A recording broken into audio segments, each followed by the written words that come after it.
السلام علیکم عزیز طلباء و طالبات، آج ہم اپنی کتاب کا پہلا نثری سبق اسوہ حسنہ صلی اللہ علیہ وآلہ وسلم کا آغاز کریں گے۔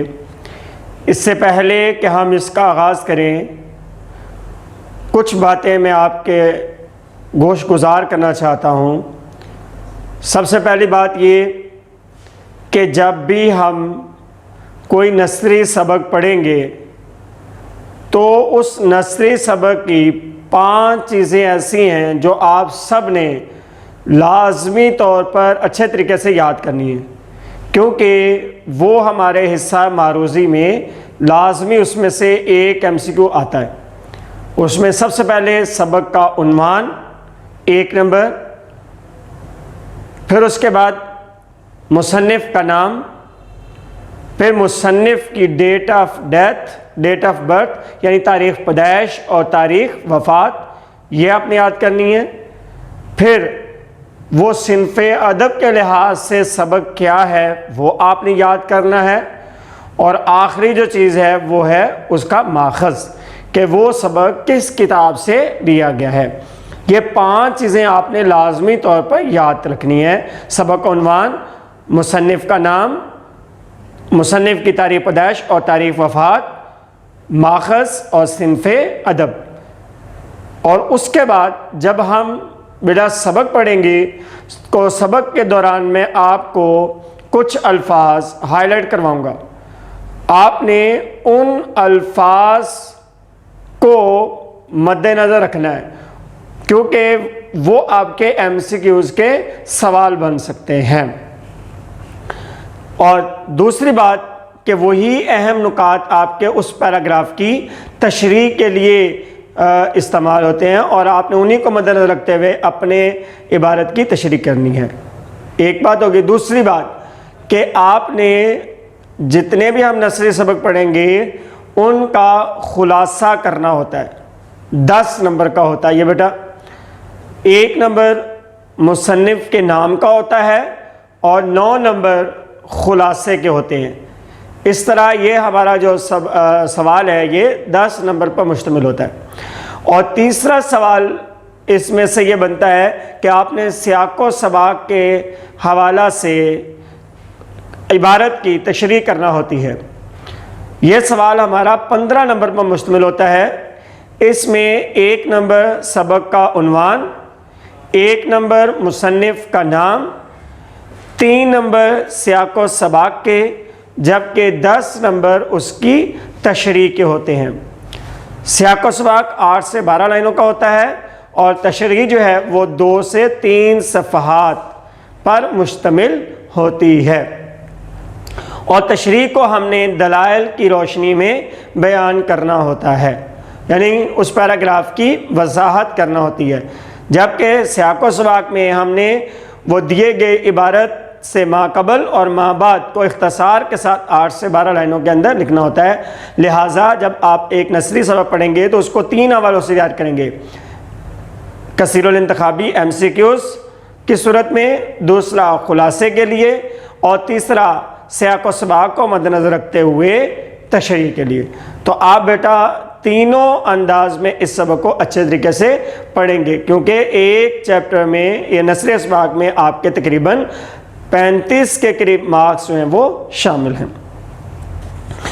آئیے آج ہم اپنا پہلا سبق جو ہے وہ اسوہ حسنہ صلی اللہ علیہ وآلہ وسلم جو ہے وہ شروع کرتے ہیں، آغاز کرتے ہیں۔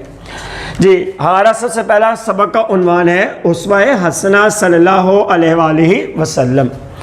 اسوہ کا لفظی مطلب ہوتا ہے بیٹا نمونہ، اور حسنہ کا لفظی مطلب ہوتا ہے بہترین، بہترین نمونہ۔ اب اس اسوہ حسنہ سے مراد کون سی ذات ہے؟ آپ سب جانتے بیٹا حضرت محمد مصطفیٰ صلی اللہ علیہ وآلہ وسلم ہے۔ اسوہ حسنہ کہتے کسے ہیں؟ کون سی ہستی اسوہ حسنہ بننے کے لائق ہوتی ہے؟ ایسی ہستی جو زندگی کے ہر شعبہ سے متعلق خواہ وہ سیاسی ہو، معاشی ہو، معاشرتی ہو، مذہبی ہو، تہذیبی ہو، ثقافتی ہو، عمرانی ہو، سماجی ہو، عدالتی ہو، قانونی ہو، آئینی ہو، انفرادی ہو، اجتماعی ہو، خاندانی ہو، نفسیاتی ہو، آفاقی ہو، کسی بھی طرح کا زندگی کا شعبہ ہو، ان تمام شعبوں سے متعلق جس ذات سے مکمل طور پر رہنمائی بیٹا میسر آتی ہو اسے اسوہ حسنہ کہتے ہیں۔ چونکہ آپ صلی اللہ علیہ وسلم کی ذات میں زندگی کے تمام شعبوں سے متعلق مکمل طور پر رہنمائی جو ہے موجود ہے، اس لیے آپ صلی اللہ علیہ وآلہ وسلم کو اسوہ حسنہ جو ہے وہ قرار دیا گیا کہ آپ صلی اللہ علیہ وسلم اسوہ حسنہ کا مالک ہے۔ مصنف کا نام سید سلیمان ندوی۔ سید سلیمان ندوی بیٹا 1884 میں پیدا ہوئے ہیں اور 1953 یعنی 1953 عیسوی کے اندر ان کی وفات ہوئی ہے۔ سید سلیمان ندوی انہوں نے چونکہ ندوۃ العلماء مدرسہ سے تعلیم حاصل کی تھی، اس لیے ان کے نام کے ساتھ ندوی ہے، اور ان کی سب سے بڑی پہچان یہ ہے کہ یہ مولانا شبلی نعمانی جو کہ ندوۃ العلماء تحریک کے بانی تھے، یہ ان کے شاگرد ہیں، اور انہوں نے اپنے استاد کے ادھورے کام سیرت النبی صلی اللہ علیہ وآلہ وسلم کے کام کو پایا تکمیل تک پہنچایا تھا، کیونکہ مولانا شبلی نعمانی جو کہ آپ کے استاد محترم تھے، انہوں نے سیرت نبی صلی اللہ علیہ وسلم کا کام شروع کیا تھا، لیکن جب انہوں نے بھی ایک ہی جلد مکمل کی تھی تو ان کی وفات ہو گئی۔ ان کی وفات کے بعد اس سیرت نبی صلی اللہ علیہ وسلم کے کام کو اپنے استاد کے معیار کے مطابق پھر سید سلیمان ندوی نے پایا تکمیل تک پہنچایا، اور یہی کتاب جو ہے وہ آپ کی وجہ شہرت بھی بنی۔ صنف ادب کے لحاظ سے یہ خطبہ ہے اور ماخذ خطبات مدراس ہے۔ یہ بیٹا خطبات مدراس ہے، مدارس نہیں سے پڑھنا، میم دال رے الف اور سین، مدراس۔ اسی طرح بیٹا یہ لفظ بھی صحیح آپ نے رکھنا ہے، یہ سلیمان ہے، سلمان نہیں، ٹھیک ہے، لام کے بعد یہ ہے، لام کے بعد میم نہیں ہے، سلیمان لکھنا ہے، سلمان لکھنا۔ اگر سلمان لکھیں گے تو آپ کا جو نام ہے مصنف کا وہ غلط تصور کیا جائے گا۔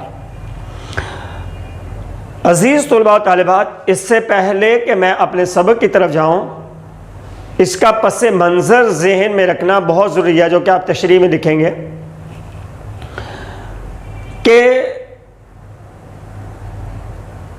سید سلیمان ندوی کو مدراس کے مقام پر سیرت النبی صلی اللہ علیہ وآلہ وسلم یا اسوہ حسنہ صلی اللہ علیہ وآلہ وسلم کے عنوان پر خطبات کیوں دینے پڑے؟ اس کی بنیادی وجہ یہ تھی کہ آپ سب جانتے ہیں کہ 1857 عیسوی کی جنگ آزادی کے بعد جو طوفان بدتمیزی اٹھا، انہوں نے اسلام کی جڑوں کو کھوکھلا کرنے کے لیے کوئی کسر باقی نہیں چھوڑی۔ مسلمانوں کے لیے تعلیم کے دروازے، ان کی مساجد کے دروازے، مدارس کے دروازے، سرکاری اسکولوں کے دروازے، یہاں تک کہ اپنے گھروں کے دروازے ان کے لیے بند کر دیے تھے، اور ان کے لیے ان کی زمینیں، جائیدادیں، جاگیریں سب ان سے چھین لی گئی تھی۔ اسلام کی فکر پر، اس کی سوچ پر، اس کے فلسفہ حیات پر، اس کے عقائد و نظریات پر تابڑ توڑ حملے کیے جا رہے تھے، کیونکہ عمارت کو گرانا اس وقت آسان ہو جاتا ہے جب اس کی بنیاد کو کھوکھلا کر دیا جائے۔ لہٰذا انہوں نے اسلام اور مسلمانوں کو کھوکھلا کرنے کے لیے ان کو مغربی سوچ دینا شروع کر دی، اور انہوں نے اس سازش کا آغاز کیا کہ کسی طرح فکر عرب کو ان کے ذہنوں سے نکال کر مغربی سوچ کو ان کے ذہنوں میں استوار کیا جائے، تاکہ یہ درخت اپنی جڑ سے ہٹ جائے۔ لہٰذا آہستہ آہستہ انہوں نے مسلمانوں کے اندر بے حیائی، عریانی اور فحاشی کو عام کرنا شروع کیا۔ اور محبت مصطفیٰ اور شمع مصطفیٰ صلی اللہ علیہ وآلہ وسلم مسلمانوں کے دل سے آہستہ آہستہ بجھنے لگی، اور در مصطفیٰ صلی اللہ علیہ وسلم سے لوگ آہستہ آہستہ در مغرب کی طرف جانا شروع ہو گئے۔ تو لہٰذا ضروری تھا کہ مسلمانوں کے دلوں میں محبت مصطفیٰ صلی اللہ علیہ وسلم کو از سر نو اجاگر کیا جائے، ذات مصطفیٰ صلی اللہ علیہ وسلم کی اہمیت و فضیلت کو لوگوں کے ذہنوں کے اندر راسخ کیا جائے، مسلمانوں کو ان کے اقدار و روایات سے جوڑا جائے، انہیں ان کے عقائد و فلسفہ حیات سے متعلق روشناس اور متعارف کروایا جائے، ان کی بنیادوں کو پختہ اور مضبوط کیا جا سکے تاکہ وہ اسلام سے اثر نو جڑ سکے اور ان سازشوں کے شکار نہ ہو سکے اور اس سے اپنے آپ کو محفوظ رکھیں۔ اس مقصد کے لیے سید سلیمان ندوی نے مدراس کے مقام پر خطبات دیے، جو بعد میں خطبات مدراس کہلائے۔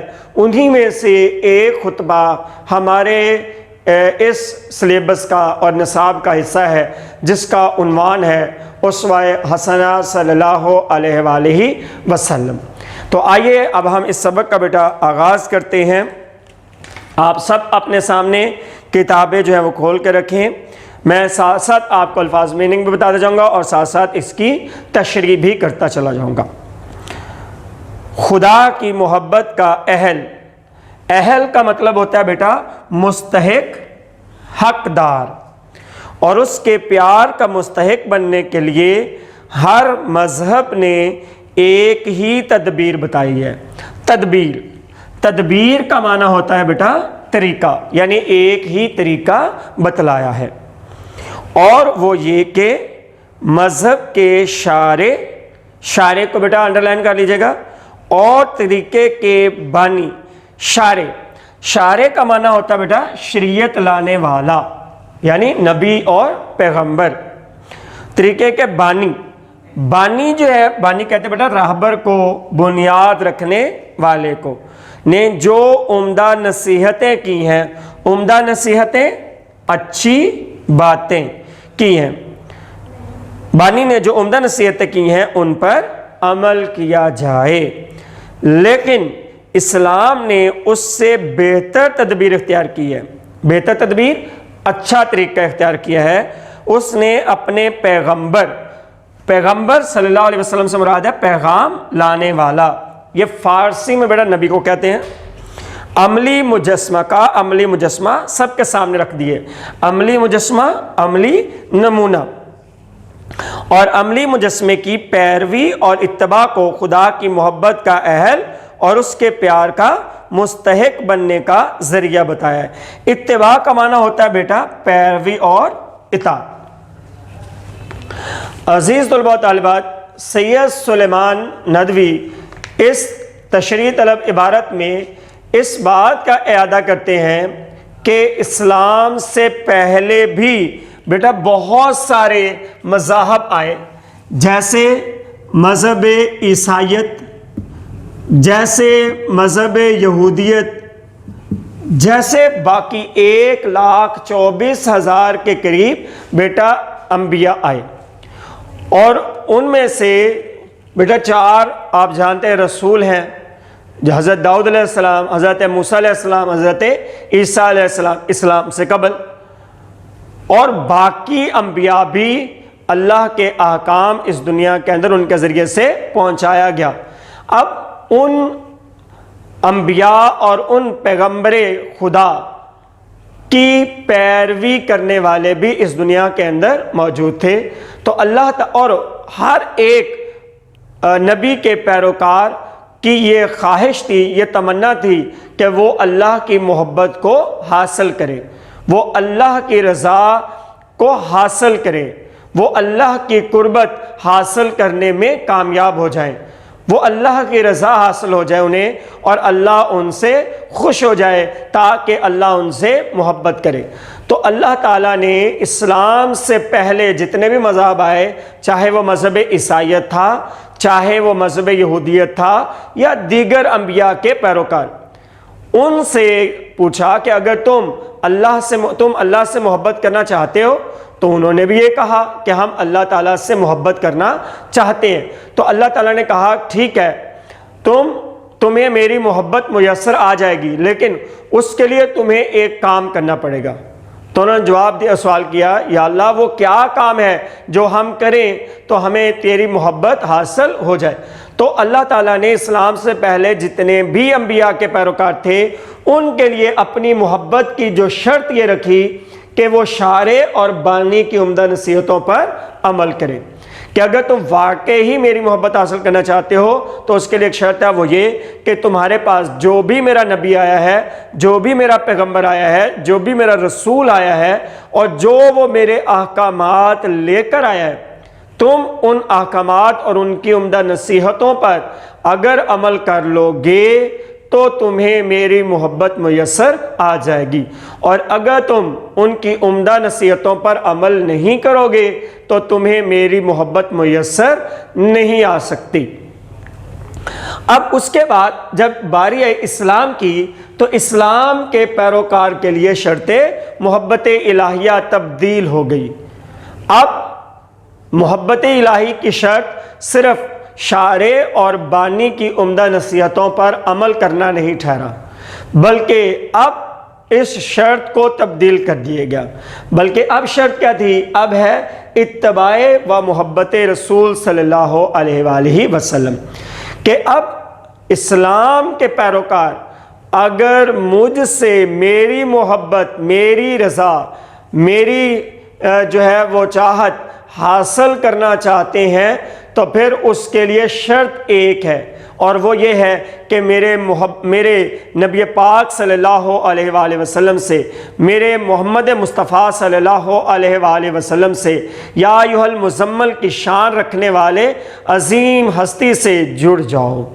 جو اتباع رسول صلی اللہ علیہ وآلہ وسلم میں آ جائے گا، جو اپنے دامن میں محبت رسول صلی اللہ علیہ وسلم کی شمع روشن کر لے گا، جو اپنے دامن کو عشق مصطفیٰ صلی اللہ علیہ وسلم سے مزین و آراستہ و پیراستہ کر لے گا، جو دامن مصطفیٰ صلی اللہ علیہ وآلہ وسلم سے جڑ جائے گا، جو در مصطفیٰ صلی اللہ علیہ وآلہ وسلم پر آ کر اپنا سر جھکا دے گا، جو اپنی زندگی کو اطاعت مصطفیٰ صلی اللہ علیہ وسلم اور اتباع رسول پاک صلی اللہ علیہ وآلہ وسلم کے مطابق اپنی زندگی کو ڈھال لے گا، جو اپنی جملہ خواہشات کو حکم رسول صلی اللہ علیہ وآلہ وسلم کے تابع کر دے گا، اب اسی کو میری محبت میسر آ سکتی ہے، کیونکہ اب میں نے ایک ایسی ذات تم میں مبعوث کر دی ہے جو اسوہ حسنہ کی مالک ہے، جیسے اللہ نے خود قرآن میں واضح طور پر فرما دیا، لَقَدْ كَانَ لَكُمْ فِي رَسُولِ اللَّهِ أُسْوَةٌ حَسَنَةٌ، کہ تحقیق اللہ کے رسول صلی اللہ علیہ وآلہ وسلم کی زندگی میں تمہارے لیے بہترین نمونہ ہے۔ لہٰذا اب جو اس بہترین نمونے سے جڑے گا، جو محمد مصطفیٰ صلی اللہ علیہ وسلم کا ہوگا، اسی کو میری محبت اور اسی کو میری رضا جو ہے اور اسی کو میری خوشنودی جو ہے وہ حاصل ہوگی، کیونکہ اقبال نے اس چیز کو واضح کر دیا کہ کی محمد سے وفا تو نے تو ہم تیرے ہیں، یہ جہاں چیز ہے کیا لوح و قلم تیرے ہیں، کہ جو محمد کا ہو گیا لوح و قلم اور یہ ساری کائنات اس کی ہو گئی اور میں بھی اس کا ہو گیا، اور جو آپ کا نہیں ہے وہ اس کی کائنات کے اندر کوئی شے اس کی نہیں، اور نہ ہی میں اس کا ہوں اور نہ ہی میری محبت اس کو حاصل ہو سکتی ہے۔ لہٰذا اب اسلام کے پیروکار اگر میری محبت حاصل کرنا چاہتے ہیں تو انہیں اپنی زندگیاں اتباع رسول صلی اللہ علیہ وسلم کے تحت لانا ہوں گی۔ اس کے بعد لکھتے ہیں کہ چنانچہ اسلام میں دو چیزیں ہیں، کتاب اور سنت۔ بیٹا کتاب اور سنت کو آپ ہائی لائٹ کر لیں۔ کتاب سے کیا مراد ہے؟ کتاب سے مراد خدا کے احکام ہیں، خدا کے احکام کو بیٹا ہائی لائٹ کر لیں، جو قرآن مجید کے ذریعے سے ہم تک پہنچے ہیں۔ قرآن مجید کے ذریعے اس کو بھی ہائی لائٹ کریں، اور سنت کو ہائی لائٹ کریں، جس کے لغوی معنی راستے کو ہائی لائٹ کریں۔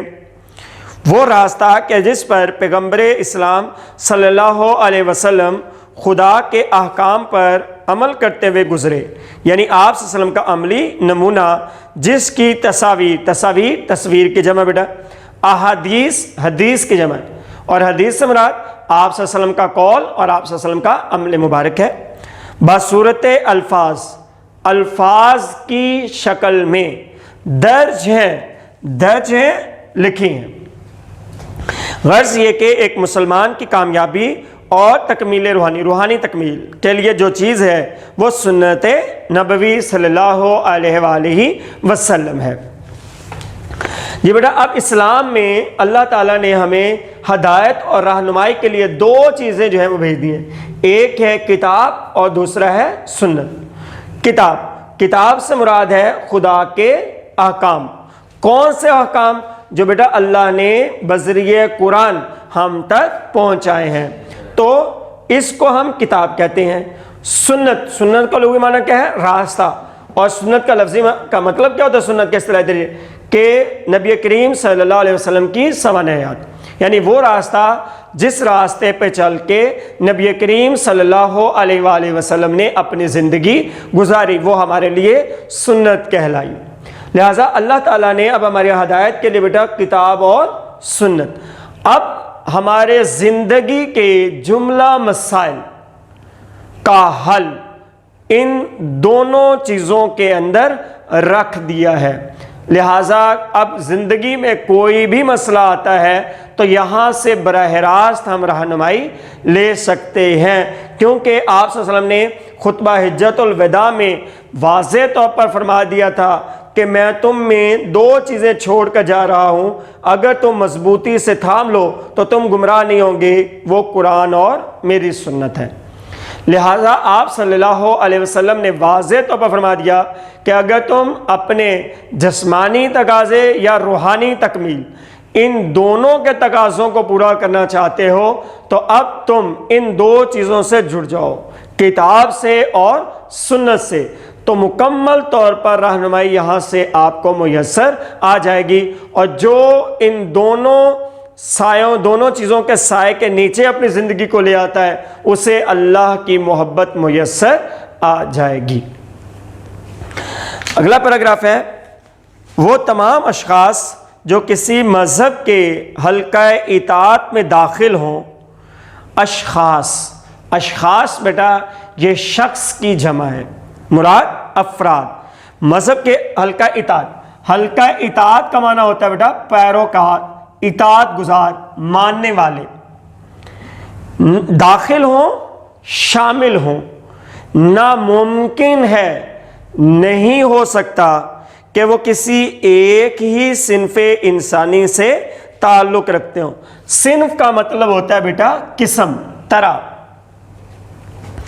اس دنیا کی بنیاد اختلاف عمل پر ہے۔ اختلاف عمل کو بیٹا آپ نے ہائی لائٹ کر لینا ہے۔ اختلاف عمل سے مراد کیا ہے؟ پیشوں کا مختلف ہونا، کاموں کا مختلف ہونا۔ باہمی تعاون اور مختلف پیشوں اور کاموں ہی کے ذریعے سے یہ دنیا چل رہی ہے۔ اس میں بادشاہ یا رئیس، جمہور اور حکام بھی ہونا ضروری ہے، اور محکومتی اور فرمانبردار رعایا بھی۔ امن و امان کے قیام کے لیے قاضیوں اور ججوں کا ہونا بھی ضروری ہے، اور فوجوں کے سپہ سالاروں اور افسروں کا بھی۔ غریب بھی ہیں اور دولت مند بھی، رات کے زاہد و عابد بھی ہیں اور دن کے سپاہی و مجاہد بھی، اہل و عیال بھی ہیں اور دوست احباب بھی، تاجر اور سوداگر بھی ہیں، امام اور پیشوا بھی۔ غرض اس دنیا کا نظم و نسق مختلف اصناف کے وجود اور قیام ہی پر موقوف ہے، اور ان تمام اصناف کو اپنی اپنی زندگی کے لیے عملی مجسمے اور نمونے کی ضرورت ہے۔ اسلام ان تمام انسانوں کو سنت نبوی صلی اللہ علیہ وسلم کے اتباع کی دعوت دیتا ہے۔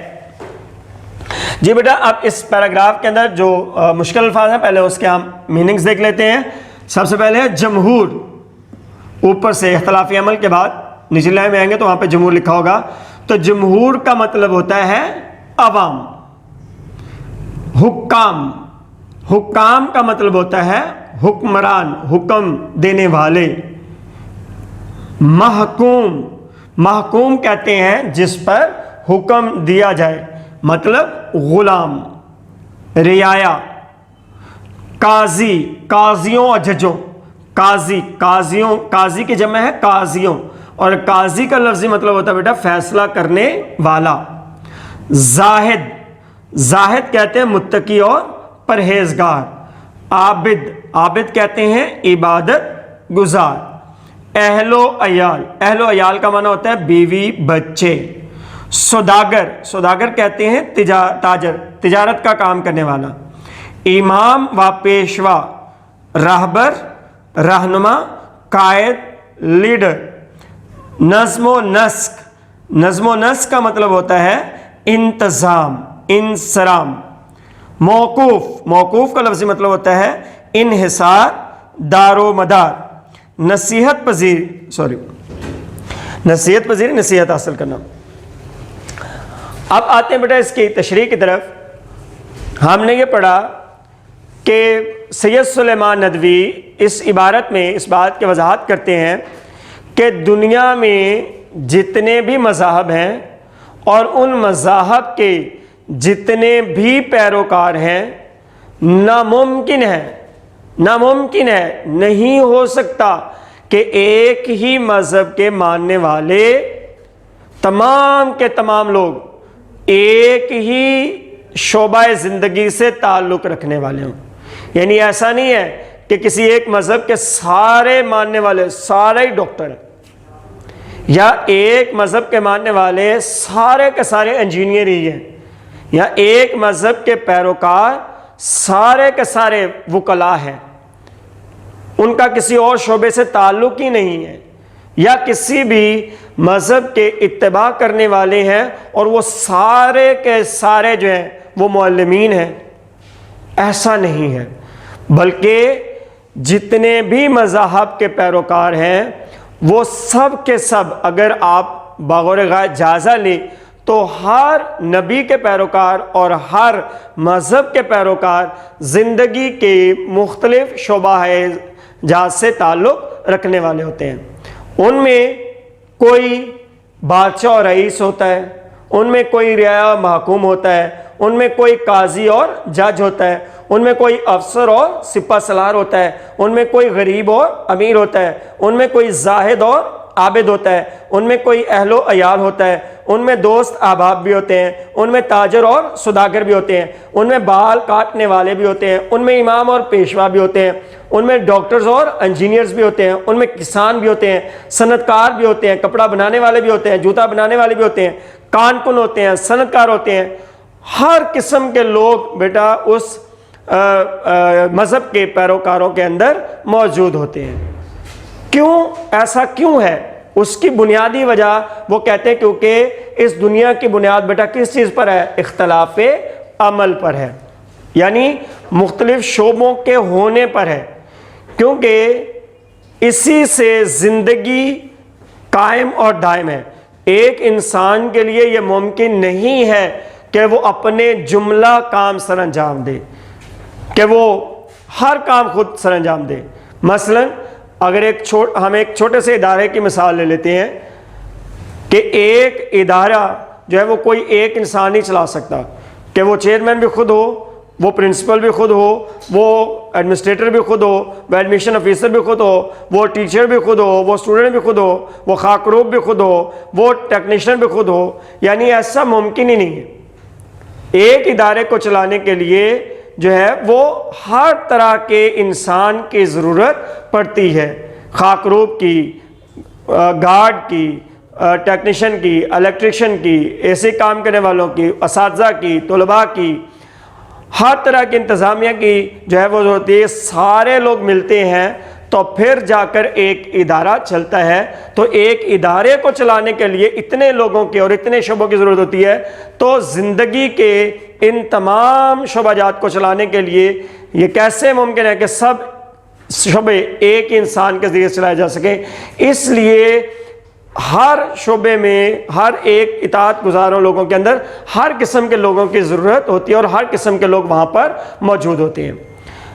اب جب یہ بات حقیقت ٹھہری کہ اس دنیا کی بنیاد بیٹا اختلاف عمل پر ہے، اور ایک ہی مذہب کے پیروکار مختلف پیشوں سے تعلق رکھنے والے ہیں، لہٰذا وہ جس شعبے سے بھی تعلق رکھتے ہوں ضروری ہے کہ ان کے لیے رہنمائی اور ہدایت کا جو ہے وہ مرحلہ ہو، اور وہ اپنے شعبہ سے متعلق مختلف مسائل انہیں درپیش ہوتے ہیں اور وہ اس بات کا تقاضا کرتے ہیں کہ انہیں راہبری اور رہنمائی میسر آئے۔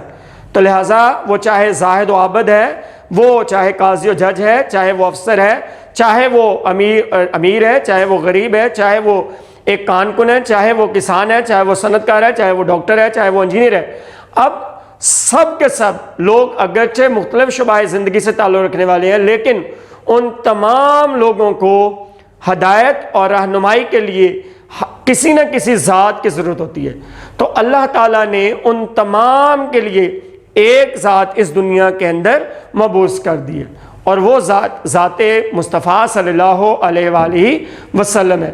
اب چاہے کوئی قاضی ہے تو قاضی بھی براہ راست نبی صلی اللہ علیہ وسلم کی زندگی سے اپنے مسائل کا حل تلاش کر سکتا ہے، اگر ایک انجینئر ہے تو وہ بھی آپ صلی اللہ علیہ وسلم کی زندگی سے براہ راست اپنے مسائل کا حل تلاش کر سکتا ہے، اگر ایک وہ زاہد و عابد ہے، چاہے وہ کوئی بھی ہے، تو ہر انسان اپنے اپنے شعبہ سے متعلق آپ صلی اللہ علیہ وسلم کی زندگی سے مکمل طور پر ہدایت حاصل کر سکتا ہے، کیونکہ آپ صلی اللہ علیہ وآلہ وسلم ہمارے لیے اسوہ حسنہ بن کر تشریف لائے ہیں۔ اس لیے اللہ تعالیٰ نے واضح فرمایا لقد کان لکم فی رسول اللہ اسوۃ حسنہ، تحقیق اللہ کے رسول صلی اللہ علیہ وآلہ وسلم کی زندگی میں تمہارے لیے بہترین نمونہ ہے۔ مجھے یقین ہے کہ آپ سب طلباء و طالبات اس کو اچھے طریقے سے سمجھ چکے ہوں گے، لہٰذا اسے اچھے طریقے سے یاد کر لیجئے گا۔ مجھے اجازت دیے، والسلام، اللہ آپ سب کا حامی و ناصر۔